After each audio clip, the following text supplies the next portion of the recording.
नमस्कार, भव्य भारत न्यूज़ में आप सभी दर्शकों का स्वागत है। मैं हूँ आर पांडे और हमारे साथ आज चर्चा में भाग लेने के लिए दो वरिष्ठ सहयोगी हैं। सबसे पहले परिचय कराऊंगा सत्यप्रकाश त्रिपाठी जी। नमस्कार। और दूसरे हमारे वरिष्ठ सहयोगी हैं जो आदित्य ठाकुर जी हैं, जिनसे हम बातचीत करने की कोशिश करेंगे कि मंदिर है क्या। भारतीय संस्कृति में एक मंदिर का बड़ा कॉन्सेप्ट है। मंदिर में हम जाते हैं मुरादें मांगने के लिए।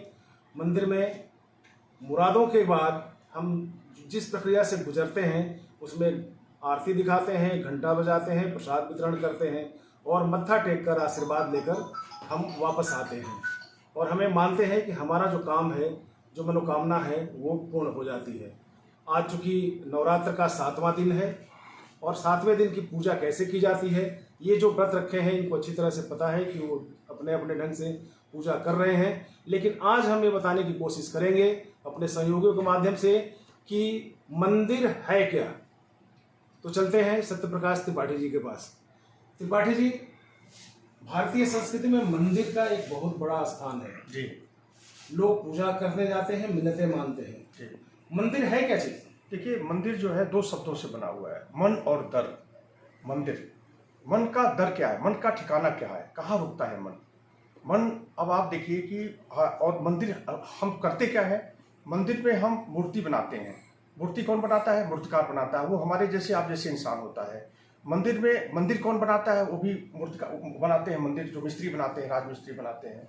तो मंदिर हम बनाते हैं और उसमें मूर्ति कौन बनाता है? हम ही बनाते हैं और उसी की हम पूजा करते हैं। लेकिन हम एक चीज भूल जाते हैं कि भगवान ने जो सृष्टि करता है, वो मंदिर, हमारी शरीर जो है, ये भी एक मंदिर है।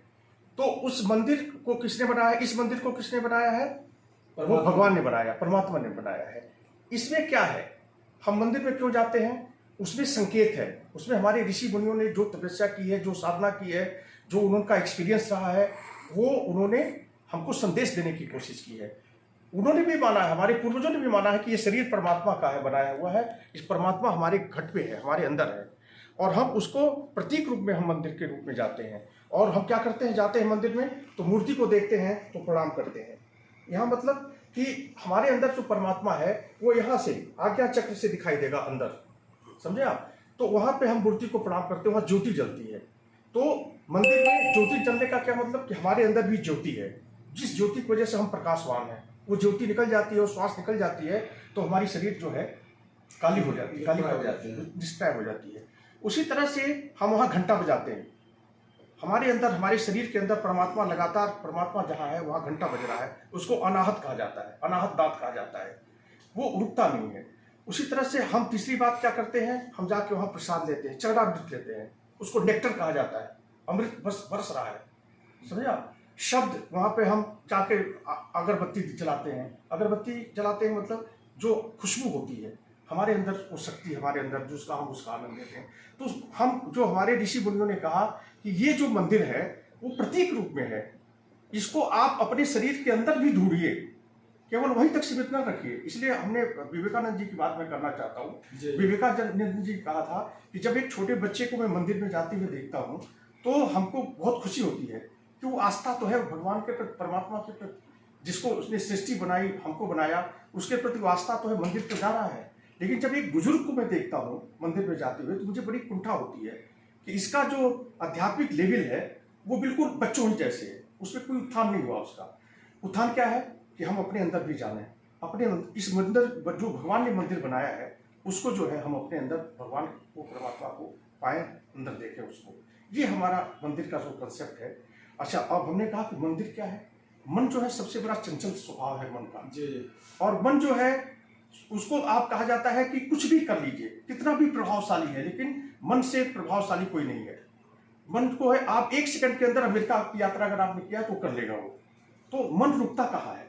अच्छा, कोई भी चीज आप संसार में कोई भी चीज लाइए, जब तक आपका मन एकत्रित नहीं होगा, इकट्ठा नहीं होगा, मन आपका स्थिर नहीं होगा, तब तक उस चीज का आप आनंद नहीं ले सकते। जैसे खाना है, आप बहुत अच्छा खाना खा रहे हैं और आपका मन जो इधर उधर घूम रहा है तो खाने का आनंद नहीं ले सकते।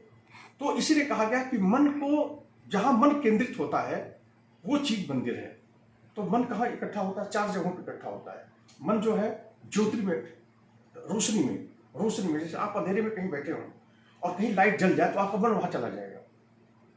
तो मन जो है रोशनी में इकट्ठा होता है, इसलिए हमारे यहाँ हमारे ऋषि मुनियों ने इसको ज्योति ब्रह्म कर दिया है। हमारे अंदर जो ज्योति जल रही है और अनवरत है, वो भी ब्रह्म का ही रूप है। उसी तरह से ज्योति में जलता है आवाज में। अगर मान लीजिए हम लोग यहाँ बैठा है, अभी एक आवाज हो, विस्फोट टाइप का एक आवाज हो, तो मन हमारा वहां चला जाएगा। तो अनाहत नाद हमारे यहाँ बज रहा है कि उस आवाज को भी जानिए, उस आवाज को भी सुनिए जो परमात्मा है हमारे अंदर। वो जो जिस तरह की जो आवाज है, जहाँ परमात्मा रहता है, आवाज है, अनाहत नाद है, उसको भी सुनिए। चरणामृत को नेक्टर हमने कहा, मन यहाँ रुकता है। जैसे आप कोई बहुत अच्छी चीज, आपको प्यास लगी है और आपको पानी दे दिया जाए, उसको नेक्टर उसको कहा जाता है एक तरह से। तो इस जगह 3-4 जगह हमारा मन रुकता है, खुशबू में रुकता है। देखिए अगर स्मेल आ जाएगा तो आपका मन वहां चला जाएगा। तो इन 4 को हमारे यहाँ चारों को ब्रह्म का दिया गया और ये कहा गया कि मन यहाँ रुकता है। और वो कहाँ अस्थायी रूप में रुकेगा? हमारे अंदर जो परमात्मा है, हमारे अंदर जो शक्ति है, जो सब कुछ चला रही है, जो पूरी सृष्टि को चला रही है, उस सृष्टि ने सब कुछ बनाया है और हमको भी बनाया है। क्योंकि चेहरा माँ बाप नहीं बनाते, माँ बाप तो एक माध्यम है, भगवान बनाता है। हाथ कौन बनाता है? माँ बाप नहीं बनाते, माँ नहीं बनाती है, वो भगवान बनाता है। और हमें जानता है कि हम इसको बाहर जाएगा तो इसको बोलने खाने की भी जरूरत पड़ेगी, तो हाथ हमारा मोड़ देता है। हाथ में मोड़े तो कुछ फर्क नहीं पड़ेगा, लेकिन हम खाना नहीं खा सकते। तो जब वो हमारा ध्यान इतना देता है, तो मंदिर में जाने का एक ही मतलब है कि हम उसको धन्यवाद दें कि आपने इतना बढ़िया सृष्टि में जो सबसे बढ़िया मनुष्य शरीर है वो हमको आपने दिया, और एक एक श्वास हमको दे रहे हैं।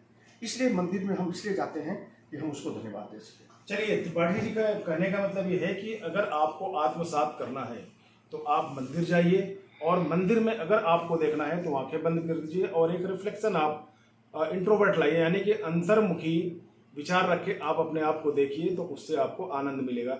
अब जानने के लिए हम कोशिश करेंगे आपसे आदित्य जी से। आदित्य जी, बहुत अच्छे अच्छे मंदिर बनाए जाते हैं भारतवर्ष में, और वहाँ पे पूजा पाठ के तरीके भी अलग होते हैं, सफाई के तरीके बड़ी अजीब होते हैं, एसी भी लगी होती है, और भगवान को देखते ही एक दिल प्रसन्नचित हो जाता है। तरह तरह के 56 भोग भी, पकवान भी बनते हैं यहाँ पे। मंदिर बनाने का क्या मतलब होता है इसमें? भारतीय अध्यात्म जो है 2 चीजों से जुड़ा हुआ है, एक तो आत्मा और एक परमात्मा। मंदिर वो स्थान होती है जहाँ पर आप आत्मा को परमात्मा से जोड़ने की कोशिश करते हैं। इसी के लिए हमारे शास्त्रों में लिखा अहम ब्रह्मासी, यानी मैं भी एक ब्रह्म का रूप हूँ, और उस परम ब्रह्म को अपने आप से जोड़ने के लिए उस अध्यात्म केंद्र के रूप में मंदिर का निर्माण किया जाता है। मंदिर सिर्फ जैसे अभी त्रिपाठी सर ने बताया कि मन और दर, यानी मन जहाँ पे मन चंचलता के साथ भटक रहा है उसको एक दर पर ले आके एक अध्यात्म के लिए, क्योंकि तभी कहा है कि मैं तेरे दर पे आया हूँ। हाँ, बहुत सारी उसमें किद्वंतियाँ ये सब चली हुई हैं। और मंदिर वो स्थान है जो, अगर हम ये माने कि इस ब्रह्मांड में सबसे जागृत स्थान होती है, जागृत इन द सेंस कि आपके यहाँ एक पॉजिटिव एनर्जी आप उसमें अपने आप को आत्मसात कर सकते हैं, उस यूटिलाइजेशन जैसे रेडिएशन पॉइंट मिलाता है। जहाँ तक ज्योतिर्लिंगों का है, ये सबसे अभी सटीक प्रमाणिकता रही है कि सारे ज्योतिर्लिंग जो हैं एक रेखीय हैं और सब रेडिएशन सेंटर पर है। एक पहला ये, दूसरा उसका निर्माण, कोई भी मंदिर में खिड़की नहीं होती है, इसलिए नहीं होता है क्योंकि वहाँ पर एक इकोसिस्टम डेवलप किया जाता है। जैसे आप कोई आवाज़ लगा रहे हैं पहाड़ों में, वो आपको वापस आते हैं, उसी तरह से एक आप प्रार्थना करते हैं मंदिरों में जाके, तो वो परमात्मा आपकी प्रार्थना सुनकर आपको आशीर्वाद देता है। उसके लिए एक पद्धति ये है। दूसरा, वहाँ घंटा की इन्होंने बात की, घंटा भी वही इकोसिस्टम है। आप वहाँ एक अपील करते हैं घंटा के थ्रू कि मुझे एक आत्मचेतना जागृत करने के लिए मुझे वो पॉजिटिव एनर्जी चाहिए, जिससे कि मैं अपने आप को जागृत कर सकूं, अंतःकरण को जागृत कर सकूं। उसके लिए वो घंटा रखा गया है। दिया की बात है, दिया हमेशा भारतीय जीवन पद्धति की है, ज्योतिर्मय गव, यानी अंधकार से आपको प्रकाश की ओर आना ही जीवन है, चाहे वो जैसे भी हो, चाहे आपका जीवन में हर एक स्तर पर रहा हो, जितनी भी कठिनाई रही हो, आपको एक हौसला के साथ रखना है कि नहीं, हर एक अंधकार को मैं दूर करके प्रकाश की तरफ जाऊंगा। अच्छा, कुछ ज्ञानी ये जानने की कोशिश करते हैं, ज्ञानी मैं उनको कह रहा हूँ, बाकी आप अपने शब्द में क्या कहेंगे मुझे नहीं पता है। वो ये जानने की कोशिश करते हैं कि जब मंदिर बनी है और कोई आपदा आती है तो मंदिर विध्वंस हो जाती है, खत्म हो जाती है वहाँ। तो इस चीज को अगर भगवान है वहां पे, तो भगवान उसकी रक्षा क्यों नहीं करता? मंदिर एक प्रतीक रूप में है, वो हमारे अंदर की एक परिकल्पना है, न कि वो ब्रह्मांड की परिकल्पना है। जिस तरह से ब्रह्मांड में सब तरह है, चाहे वो वायु है, अग्नि है, पृथ्वी मतलब भूमि है, आकाश है, सब सब चीज़ों से मिलकर जिससे 5 तत्वों से भौतिक शरीर बना हुआ है, छिद्र शरीर गणना, तो उसी तरह से मंदिर भी एक मतलब आप प्राकृतिक रूप से बनाए हैं। वो तो आपकी आध्यात्मिक चेतना है कि आप उसको कितना जागृत कर पाते हैं, वो स्वयं में अपने आप में कुछ नहीं है। ये आपकी श्रद्धा और आपकी आत्मचेतना पर उसका महत्व है। मैं अगर सनातनी हूँ तो मेरे लिए ज्योतिर्लिंग बहुत महत्वपूर्ण है, लेकिन जो इस्लाम को मानते हैं उनके लिए कुछ नहीं, पत्थर का टुकड़ा है वो तोड़ देते हैं, उनके लिए कोई नहीं, क्योंकि उनके अंदर वो आत्मचेतना ही नहीं है कि मेरे लिए यहाँ से मैं जागृत कर पाऊंगा अपने आप को। एक क्रिश्चियन के लिए कभी पूछिए वो आपको प्रसाद नहीं लेता, क्यों? उसको यही सिखाया गया है कि ये जो चीज़ है क्राइस्ट के अलावा कुछ है ही नहीं दुनिया में, जो है उन्हीं से शुरू हुआ, इसलिए वो नहीं मानते इस चीज़ को। ये तो इसलिए कहा गया श्रद्धावानम लभते ज्ञानम, श्रद्धावान ही ज्ञान को प्राप्त करता है। मैंने जो भी बात कही वो किसी की आस्था को परेशान करने के लिए, उनको क्वेश्चन मार्क के लिए नहीं हमने कहा है। हमने वास्तविकता में जानने की बात कही कि वास्तविकता भी जाननी चाहिए।